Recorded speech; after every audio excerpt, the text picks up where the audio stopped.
Assalamualaikum warahmatullahi wabarakatuh. Ya Rabbi bil Mustafa balligh maqasidana waghfir lana ma madha ya wasi'al karami. Pemirsa sekalian, Al-Baqiyah TV, kalimah ini sering kita kumandangkan. Ya Rabbi, wahai Tuhanku, bil Mustafa, lantaran Nabi Muhammad sallallahu alaihi wasallam yang terpilih, baligh maqasidana, kabulkan segala keinginan kami, keinginan kita, keinginan saya. Waghfir lana ma madha, ampunilah dosa-dosa yang telah aku lalui, ya wasi'al karami, wahai zat yang maha luas ampunannya. Allahumma sholli ala Muhammad. Pemirsa Al-Baqiyah TV, kenapa saya awali ya Rabbi bil Mustafa baligh maqasidana. Tuhan, ya Rabb, Ilahi, kabulkan hajatku, kabulkan keinginanku. Karena tema yang akan saya angkat kali ini adalah i'tikaf. Maka yuk i'tikaf. Karena insya Allah ini Ramadan tinggal 10 hari terakhir.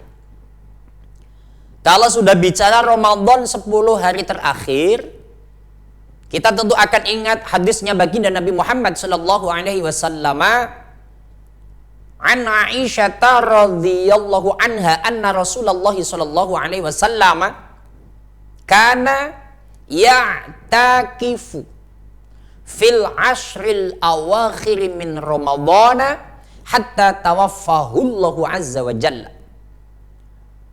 Baginda Siti Aisyah Ummul Mukminin yang selalu bersama Nabi terus menyampaikan bahwasanya Kanjeng Nabi itu kalau 10 terakhir Ramadan itu selalu i'tikaf. Apa sih i'tikaf? Oh, ini yang akan kita kaji. Maka Ustadz kali ini baca kitab. Kitabnya kitab fikih, yaitu kitab Nihayatuz Zaid yang biasa dikaji di pondok pesantren. Maka mudah-mudahan dengan kajian ini tema kita yuk i'tikaf, ini berbondong-bondong i'tikaf. Maaf, termasuk yang ngomong. Ini kadang biasa yang ngomong kerjanya cuman ngomong juga kagak i'tikaf. Mudah-mudahan sebagaimana pada khotib Jum'ah, usikum wa nafsi bitaqallah, wasiat untuk yang ngomong sama yang diomongin. Sampai kapan Kanjeng Nabi i'tikaf? Hatta tawaffahullahu azza wa jalla, sampai Allah mewafatkan beliau. Berarti sangat penting. Maka kita akan masuk. Ustadz, apa sih yang namanya i'tikaf? Ustadz baca saja bismillahirrahmanirrahim, babul i'tikaf, bab menjelaskan tentang i'tikaf. Hakikatuhu syar'an. Jadi secara syariat i'tikaf itu al-lubsu, lughah al-lubsu. Jadi i'tikaf itu artinya diem. Nek nang Jawa ya meneng, nek nang Sunda cicing. Tapi di mana? Di sini ada taksis al-lubsu fil masjid. Jadi maksudnya diemnya itu di masjid. Diem di mall, ya sekarang nggak ada, memang lagi pandemi. Diem di warung, enggak. Jadi di sini yang namanya i'tikaf itu diamnya di masjid. Min syakhsin maksusin biniyatin. Jadi orang tertentu dengan niat tertentu. Nah ini kata-kata niat. Jadi nanti kalau mau i'tikaf masuk masjid, kaki pertama biasalah kita masuk masjid. Assalamualaikum ya Rasulullah, Assalamualaikum ya Habiballah, Assalamualaikum ya Nabi Allah, atau Assalamualaikum ya Nabi wa rahmatullahi wa barakatuh. Seperti itu. Baru nawaitu an a'takifa fi hadzal masjid lillahi ta'ala. Masuk masjid, diem. Lah, diemnya ngapain? Nah, ini yang akan kita kaji. Masa diemnya cuma tidur? Ini kan sekarang kalau i'tikaf siang. Maka sunahnya kan kalau mau masuk masjid itu selalu nawaitu an i'tikafa. Masuk masjid tidur, mentang-mentang naumus shaimi ibadatun. Tidurnya orang puasa ibadah. Ustadz, bagaimana kalau i'tikaf itu tidur? Itu namanya bukan i'tikaf, molor. Maka pemirsa sekalian, Di sini iktikaf sangat dianjurkan. Di dalam kalimat fikihnya Nihayatul Zen, ini di sini lebih-lebih. Ini pada 10 terakhir bulan Ramadan. Maka di sini kata-katanya wa huwa fil ashril akhiri min Ramadhana afdalu minhu fi ghairihi li talabi lailatul qadar. Secara umum, iktikaf itu bebas. Malam apapun, siang apapun, yang penting masuk masjid. Karena niatnya ibadah. Kan masjid Baitullah, masjid rumah Allah. Kita ngomong sama Allah, permasalahan dunia, ekonomi, istri, anak, ngomong sama Allah di masjid yang serius. Ustadz, ini masalahnya lagi nggak boleh ke masjid. Mas, ngaji ini nggak hanya untuk posisi COVID-19, ini untuk selamanya. Makanya nanti kalau COVID selesai tetap itikaf. Ini secara umum itikaf di dalam masjid. Nah, waktunya pun umum. Tidak hanya pada Ramadan, tapi di sini menyampaikan afdolnya 10 terakhir Ramadan karena litolabi lailatul qadar, untuk mencari malam Lailatul Qadar. Ustadz tadi menyampaikan Lailatul Qadar. Apa sih Lailatul Qadar? Kan ada ayat yang sama-sama hafal. Inna anzalnahu fi lailatul qadr wa ma adraka ma lailatul qadr. Quran turun malam Lailatul Qadar. Apa sih malam Lailatul Qadar? Lailatul Qadri khairum min alfi syahr. Malam yang lebih bagus dari 1000 bulan. Ini apa maksudnya? Gini Mas, awal-awalnya Kanjeng Nabi itu merenung. Kanjeng Nabi itu berpikir, ya Allah, mana mungkin umatku yang umurnya cuman pendek, rata-rata 63 sampai 70 tahun. Mana mungkin amaliyahnya bisa melebihi umat-umat yang dahulu, ya Allah, yang umurnya 100 tahun, 200 tahun, 300 tahun, 500 tahun, 1000 tahun. Kalau Nabi Nuh 950 tahun, Nabi Ibrahim 1200 tahun, Nabi Adam alaihissalam 2000 tahun, umatnya juga sama. Bagaimana mungkin umatku bisa melebihi mereka, ya Allah? Maka turunlah malaikat Jibril yang spesifik tadi, Muhammad, jangan pusing, umatmu ada istimewa. Lailatul Qadri khairum min alfi syahr. Ibadah satu malam itu pahalanya lebih bagus dari 1000 bulan, 83 tahun lebih. Lah kalau kita sudah ketemu Ramadan sampai 10 tahun, sampai 20 tahun. Nih Ustadz sekarang umurnya 45 tahun, dipotong 15 tahun, berarti tinggal 30 tahun. Udah 30 tahun ibadah Ramadan. Lah kalau sampai Ramadan ketemu dengan Lailatul Qadar, lah kan sudah 83 kali 30 tahun, udah melebihi umatnya Nabi Musa alaihissalam. Maka ini istimewa umat Nabi Muhammad SAW. Apa? Supaya ketemu malam Lailatul Qadar. Maka di sini iktikaf dipacu semangatnya khusus pada 10 terakhir. Nabi juga dalam hadis yang lain riwayat sama Siti Aisyah, taharrau Lailatul Qadari fil witri minal ashril awakhir min Ramadan. Carilah olehmu malam Lailatul Qadar, tapi malam yang ganjil dari 10 terakhir Ramadan. Nah, maka penjelasan umum adalah ulama sering menyampaikan, ya Lailatul Qadar yang ganjil 21, 23, 25, 27, 29. Ustaz, bagaimana kita supaya akan menemukannya dan bagaimana tata caranya? Kita bicara tata caranya dulu, sahabat Al-Baqiyah TV.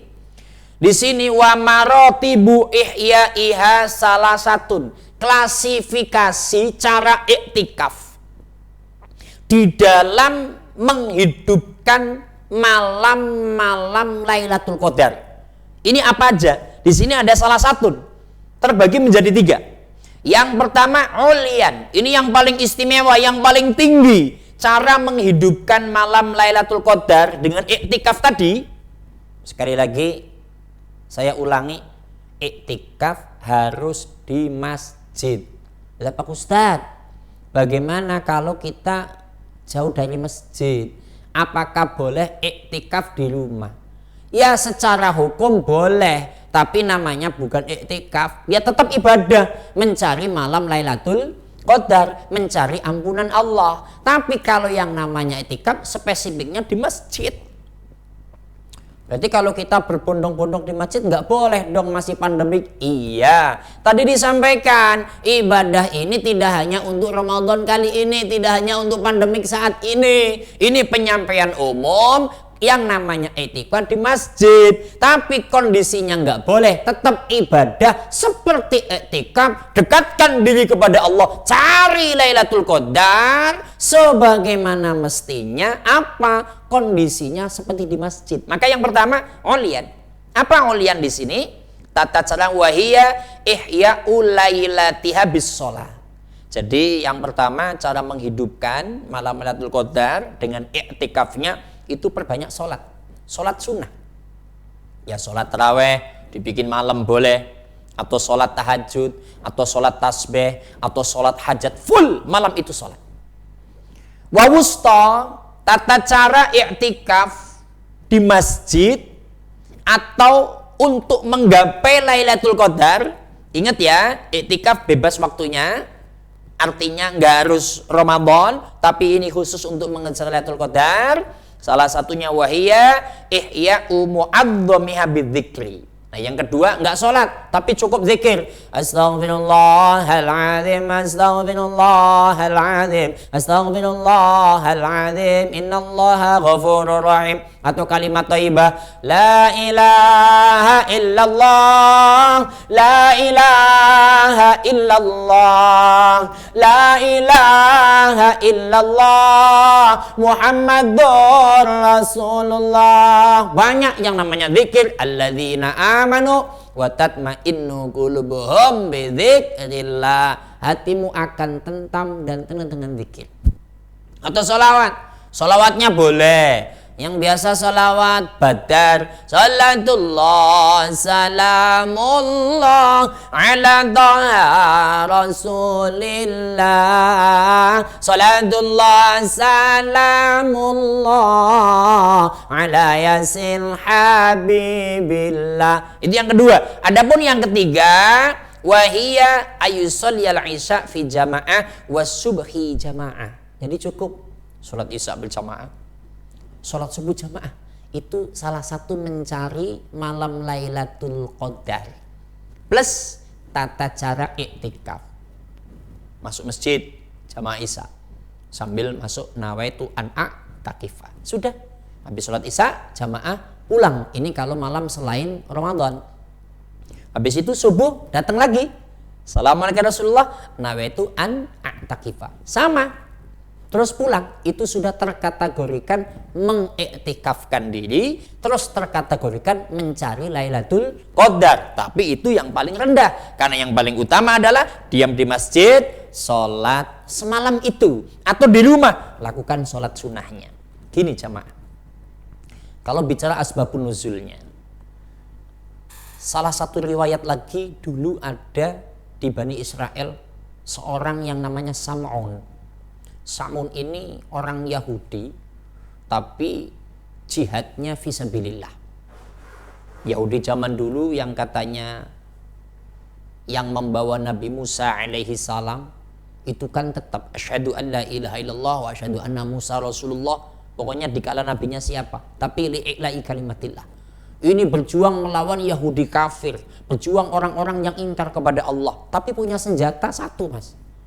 Jenggot onta.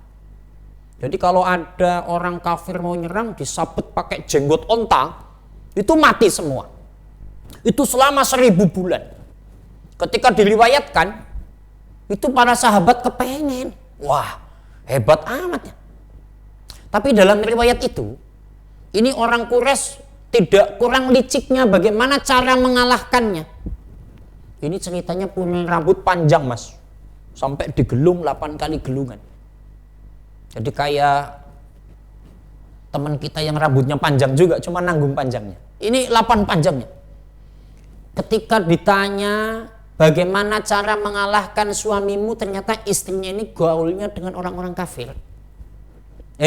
Kamu istrinya Sam'un, saya kasih duit 100.000, saya kasih duit 1 juta, saya kasih duit 10 juta, saya kasih duit 1 juta. Ayo bunuh suamimu. Ketika malam-malam diikat. Ketika sudah diikat, ternyata malamnya bangun akan tahajud. Siapa yang ikat saya ini? Kata Sam'un, saya. Kenapa kamu ikat saya? Pingin tahu kesaktianmu. Cukup bismillahirrahmanirrahim. Lepas itu rantai. Besok lagi pakai rantai juga sama. Disampaikanlah oleh istrinya kepada orang kafir. Percuma diikat rantai, lepas terus. Karena suami saya sakti. Ayo kamu saya kasih duit lagi. Tanyakan pada suamimu. Apa kelemahan suamimu sendiri? Istrinya tanya, mas, kamu kelemahannya apa sih mas? Sampai kamu diikat pakai rantai juga tetap nggak bisa diikat tapi tetap lepas. Yang bisa mengalahkan saya hanya rambut saya ini untuk urusan dunia. Maka kalau saya diikat dengan rambut saya, maka saya tidak akan bisa melawan. Izin Allah itu tidur, rambutnya dipotong, terus dijadikan dua, diikat kakinya, diikat tangannya. Malam-malam bangun lagi kiainya itu, Kiai Samun. Siapa yang ikat saya? Saya. Apa tujuannya? Untuk mencoba kamu sakti apa tidak? Bismillahirrahmanirrahim. Tetap itu nggak bisa lepas. Karena apa? Ngikatnya pakai rambutnya dia sendiri. Akhirnya istrinya mengabarkan kepada kafir Quraisy, datang berbondong-bondong disiksa. Diikat di depan rumah, dicongkel matanya, diiris kupingnya, pokoknya disiksa kayak maling motor lah. Singkat kata, ini tersadarkan diri. Akhirnya dengan kewaliannya minta kepada Allah, ya Allah, atas ridhamu ya Allah, atas izinmu ya Allah, berikan aku kekuatan untuk mengalahkan mereka semua. Dan mereka sedang pesta pora minuman keras di dalam rumah sendiri. Akhirnya rumahnya ambruk, semuanya mati termasuk istrinya. Dan ini kembali seperti sedia kala.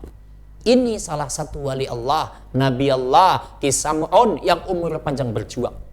Sahabat pingin kaya mereka, pingin seperti Sam'un, minta kepada Nabi, maka turunlah Lailatul Qadri khairu min alfi syahr. Maka jamaah sekalian, ayo 10 hari terakhir ini dalam Ramadan kita isi dengan ibadah, kita iktikaf di masjid. Karena kondisi pandemi nggak bisa di masjid, tetap usaha ibadah di rumah, perbanyak ibadah selama dari tanggal 20, 21, 22, 23, 24, 25, 26, 27, supaya apa? Kita bisa ketemu, karena kita nggak tahu kapan jatuhnya, apa 21, apa 23. Insya Allah kalau ketemu dengan malam Lailatul Qadar, ibadah yang kita lakukan selain dilipat gandakan selama 1000 bulan, dosa kita akan diampuni oleh Allah Subhanahu wa taala. Mudah-mudahan iktikaf yang akan kita lakukan mendapatkan barokah dari Allah dan mendapatkan ampunan dari Allah Subhanahu wa taala. Wallahul muwaffiq ila aqwamit thoriq. Wassalamualaikum warahmatullahi wabarakatuh.